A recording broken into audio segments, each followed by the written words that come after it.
Hello বন্ধুরা, চলে এলাম মিনি একটা ব্লগ নিয়ে। কেমন আছো তোমরা সবাই? আশা করছি ভালোই আছো। আমিও ভালো আছি তোমাদের আশীর্বাদে। দেখে নাও, চিকেন পকোড়া বানানো হবে আর কিছু অনিয়ন পকোড়াও বানানো হবে। তো সেটারই প্রিপারেশান চলছে। তো আমি আমার দাদা, আমার ফ্রেন্ড সবাই মিলে আমরা এক জায়গায় বানাচ্ছিলাম একটা বাড়িতে। তো সেখানেরই ভিডিওটা তোমরা দেখে নাও। কেমন করে এখন সব কিছু মানে মাখা হচ্ছে।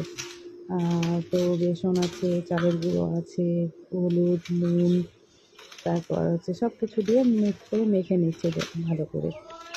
দেন এখন মেখে ছেড়ে দিল। চিকেন পকোড়াটা আগে ছাড়া হলো, তো সেটা ফ্রাই হবে।